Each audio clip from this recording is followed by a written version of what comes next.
Okay, imagine for a second that you are the president of a country. You're the incumbent. Mm-hmm. You have the full weight of the state apparatus, all the media coverage, the funding, the motorcades, everything is working for you. The whole machine. The whole machine. You run for re-election, feeling pretty confident, and then the results start trickling in, and you look at one specific constituency. It's called Bwingwa in the southern province. Bwingwa, yeah, that is a name that probably haunts a few campaign managers right now. I'm sure it does. So you look at the tally. Your opponent gets over 21,000 votes there. Okay. And you, the sitting president, you get 309. 309? That sounds like a typo. It's not. It's virtually a statistical zero. I mean, it's barely a rounding error. Mm. And that result from the 2021 election in Zambia is exactly where we need to start today. Yeah. Because that number isn't just, quirky piece of trivia. It represents this massive, almost insurmountable structural problem in Zambian politics. It's the kind of number that ends careers. And if you're trying to figure out where the country is heading in the 2026 elections, you can't just look at today's headlines. You have to look at the math under the surface. You have to look at the trajectory. Exactly, the trajectory. So welcome back to the deep dive. Today we are stripping away the slogans, the rallies, and we're going on a bit of a time travel mission. I like it. We are looking at the battle for the provinces, and we're tracing the rise, the fall, and, the potential resurrection of Zambia's two political giants, the Patriotic Front, the PF, and the current ruling party, the UPND. And we have a stack of electoral data here. It goes all the way from 2001 to that big upheaval in 2021. And we're going to be disciplined. We are. We're not looking at the whole country. We're zooming in on the four key battlegrounds that really decide who becomes president. Southern, Copperbelt, Lusaka, and Eastern provinces. And the mission is to answer that big so what question. With Southern province so historically locked down and, hermetically sealed, can the PF find a mathematical path back to power in 2026? Or do the trends we're seeing in Lusaka and the Copperbelt suggest that, that door is closing for good? It's the ultimate political calculus. It's about floors and ceilings. Okay, so let's get into the numbers. And we have to start with the elephant in the room. The fortress in the south. The fortress in the south, exactly. We mentioned Bwingwa, but looking at the data for the whole southern province, calling it a stronghold, feels like a huge understatement. Gone case is the term you hear on the ground. Gone case. And statistically, it really holds up. To understand why 2026 looks so hard for the PF, you have to go back to the baseline, the 2001 tripartite elections. Right, 2001. That's really the birth of the modern era there. Mm-hmm. The MMD, the movement for multi-party democracy, they were the big dominant force nationally. Mm-hmm. But something else was already happening in the South. Correct. And this is where Anderson Mazaka comes onto the scene, the founder of the UPND. In 2001, while the rest of the country was all fragmented, Mazaka and the UPND just completely swept the southern province. How much did he get? He secured 72.22% of the vote, so about 172,000 votes. Okay, so a huge win. And just for context, because we think of the PF as this massive political machine now, where were they in the South in 2001? The PF. In Southern Province in 2001, they were a ghost. The ghost. They received 0.33% of the vote. Wait, say that again? 0.33. That's right. It translates to exactly 790 votes. In the entire province. In the entire province. That's incredible. Less than 1,000 people. You could fit all the PF voters from the Southern Province inside a small cinema hall in 2001. Things soften, people move, demographics change, new issues come up. Sure. But in the Southern Province, the opposition to the PF didn't soften. It calcified, it hardened into concrete. So looking at the consolidation period, say between 2006 and 2016, the UPND leadership transitions from Mazoka to Hakainde Hichilema, the current president. A lot of times when a charismatic founder dies, the party just crumbles. But that didn't happen. Not at all. Not even close. In 2006, under the UDA alliance led by Hichilema, they kept that percentage way up, over 71%. But the real signal, the moment the alarm bell should have just been screaming for the PF strategy team, was the 2015 presidential by-election. Ah, right. That was the election after President Sada passed away. And nationally, the PF won. Edgar Lungu became president. They did. But in the South... What happened there? In the South, the UPND hit a historic high of 90.02%. Wow. The PF was sitting at just 6.92%. Wow. So at the very moment the PFE is winning the national presidency, they're being almost completely erased from the map in the South. And that trend of total control just peaked in 2016. The UPND didn't just win the presidential vote with almost 92%. They swept everything. They swept everything. All 18 parliamentary constituencies. Yeah. They won the mayoral and council chairperson seats in all 13 districts. It was just a wall of red. Which brings us back to that 2021 reality check. We started with Blankwa, but let's look at a major town, Choma Central. In 2021, the UPND candidate gets almost 45,000 votes. And the PF candidate, Less than 5,000. It's just overwhelming. So now apply this to 2026. It's a nightmare scenario for any PF strategist. When you start a national race and one of the most populous provinces gives you statistically basically zero support, you're starting the race with a massive deficit. It's like running a 100-meter dash, but your opponent gets to start at the 40-meter line. That's a great way to put it. You have to run at world record speed just to catch up. It's called base vote efficiency. The UPND has a floor. Even on their worst day, they can bank hundreds of thousands of votes from the South before the polls even open anywhere else. The PF has no such luxury in that region. They're starting in the negative. So if you're the PF, the math just dictates that you have to win big everywhere else. You can't just squeak by with 51% of the provinces. You have to run up the score. You have to run up the score in the cities and the other rural areas just to offset that huge deficit coming out of the South. Which brings us to the next battleground. Because if the South is the UPND's fortress, then the cities, specifically Lusaka, were supposed to be the PF's engine room. That was the trade-off. It was the capital, the heartbeat of the nation. And this is where the story gets really, really interesting. Because the script is completely flipped. It has. And again, the 2001 data is surprising. In 2001, the UPND was actually a major contender in Lusaka. They got nearly 31% of the vote. The PF was still tiny, about 3.6%. So wait, initially the UPND was the more urban party.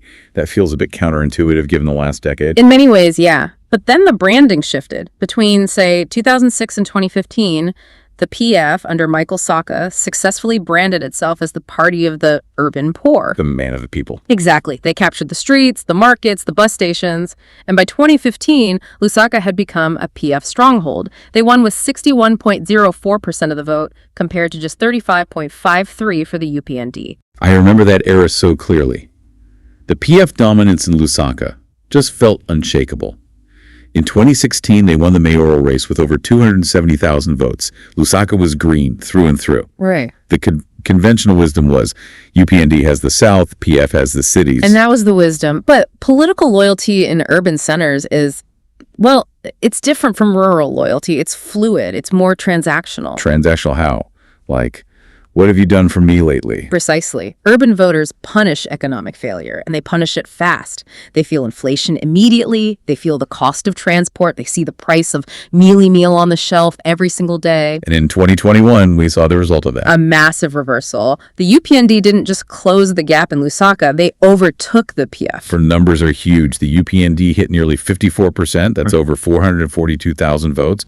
The PF dropped down to 43.41. And this is so critical for you to understand. Losing a rural province is one thing, but losing the capital, that creates what you could call a pincer movement effect. If you're locked out of the South and now you've lost the capital, where do you get your numbers from? It's like losing your home base while your opponent still has theirs. Yeah. The PF was relying on Lusaka to generate the surplus votes to cancel out that southern province deficit. Exactly. That surplus is gone. So now, instead of Lusaka being a buffer, it's actually a drag.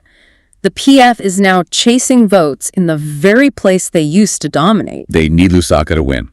But the trend line suggests Lusaka has moved on. But surely it can't be all bad news for the PF. We haven't even talked about the industrial powerhouse, the copper belt. Ah, yes. The mines, the unions, the working class. Historically, this was the birthplace of the PF's populist appeal. This is where Michael Sate launched the whole movement. Well, the copper belt is fascinating because it's a bellwether. It really tends to swing with the national mood. Let's go back to the history books again. 2001. Okay. Surprisingly, the UPND actually outperformed the PF on the copper belt at the start. UPND had about 11.9% and PF had just over 7%. I think people forget that the UPND had roots on the copper belt that far back. It wasn't always just a regional party. They absolutely did. But the PF quickly took over. This became the famous Green Wave. By that 2015 by-election, the PF was just crushing it on the Copperbelt. How much? Almost 72% of the vote against UPND's 23.7.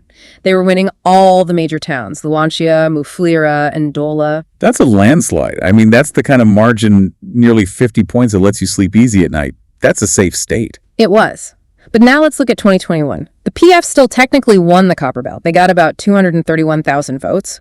But the UPND surged to over 151,000 votes. So the gap narrowed a lot. Significantly. In 2015, that gap was over 45 percentage points. It was a blowout.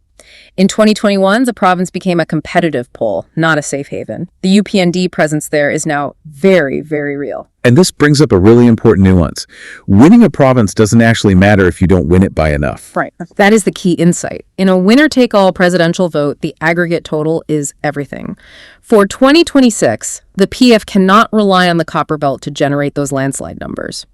If they're only winning by a small margin there, while losing by a huge margin in the south and losing Lusaka entirely, the equation just doesn't balance. It doesn't. It's like you're trying to fill a bucket that has a hole in the bottom, but the tap is only dripping. You need a fire hose on the Copperbelt to make up for the leak in the south. That's a perfect analogy. And that fire hose has turned into a garden hose. The flow just isn't strong enough to fill the deficit. And it gets worse when we look at our final battleground, Eastern Province. The Eastern Frontier. Now, historically, this was the MMD's stronghold, and then it transitioned pretty smoothly to the PF. It was their rural backup plan. Yes, their plan B. When the cities got shaky, they could always rely on the East. By 2015, the PF had, 65% dominance there? Sullen. In 2016, they were comfortable, winning mayoral seats in Chapata, Patak, Lindazi. It looked safe. But looking at the 2021 data, I'm seeing some cracks in that foundation. There's always a but in politics, isn't there? Always. In 2021, we saw significant erosion. The PF dropped to 54.29%. Still a majority, sure, but the UPND climbed to 37.61. That is a massive swing in a rural area that's culturally very distinct from the UPND's base. So that's a gain of almost 40% for the opposition in what was supposed to be hostile territory. It is, but here's the specific detail in the data that really stands out to me. We looked at the ward-level results. In specific places like Chadiza and Vubwi, the UTND presidential candidate actually did better than the PF incumbent MP. Wait, explain that. You're saying people voted for a PF member of parliament, but then split their ticket and voted for the UPND president. Exactly. And that is highly unusual in rural politics. Usually you vote straight down the party line, same symbol for president, MP, councillor. Right. This split ticket voting suggests that the brand of the PF presidency was becoming toxic, even in their own strongholds. That points to a level of voter sophistication, or maybe just voter anger, that we haven't really seen before. It's like a Republican losing rural Texas while the local congressman keeps his seat. It indicates that even in their safe rural provinces, the PF's grip is loosening. And this just complicates their 2026 math even further.